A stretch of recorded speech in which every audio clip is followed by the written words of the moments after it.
was set for his contract. Gator and I see this a little bit differently, but at this point, when Kirk Cousins gets 4 years and $45 million a year at his age, I think Goff is destined to get more annually and more guaranteed at 5-6 years younger. And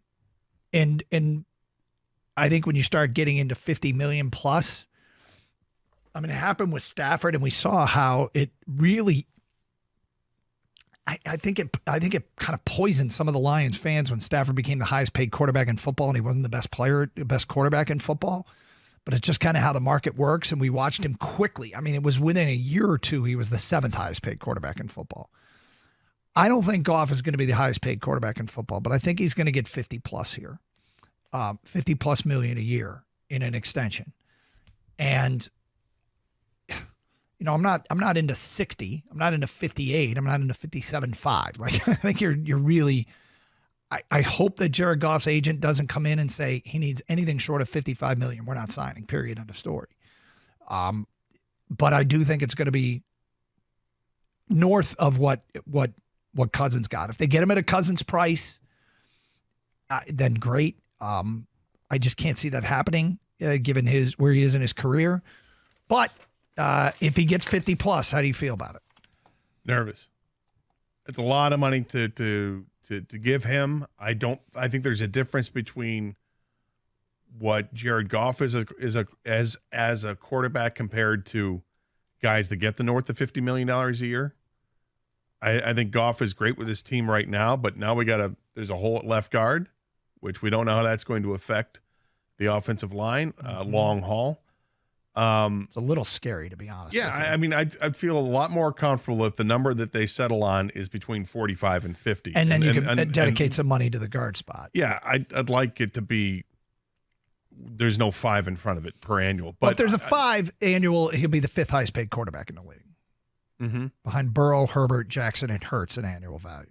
Right, and there'll be some others that are coming up in contracts that will knock him back even further, which is fine. Again, it's the cost of doing business. I'm just saying, for me personally, I feel a little nervous if it starts to get above the 50 million mark.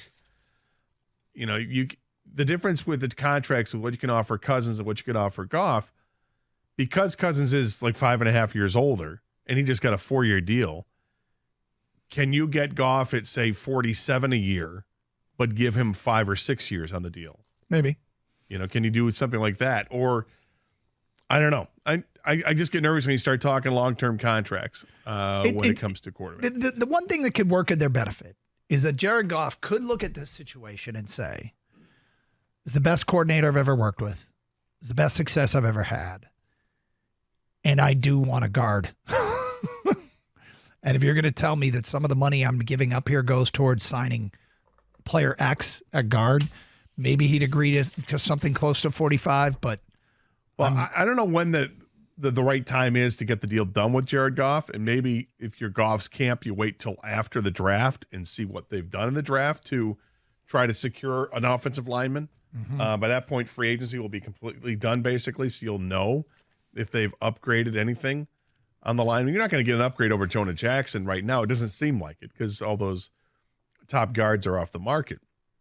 But will they invest the 29th pick overall on a guard that they feel will eventually be an upgrade? It feels like you can find a starter, but you don't just need a guy. You don't just need a body. You need a good player, and it'll be intriguing to see. The scary part is tread on the tires of Ragnow, coupled with losing Jonah Jackson, could really debilitate this offensive line. I don't want to see Graham Glasgow at center, Owasika and Sorsdahl at guard. That feels like that would be really risky. So I hope there's either another move to be made for a starting caliber guard and a good one, or the home run draft pick that hits the ground running at that position.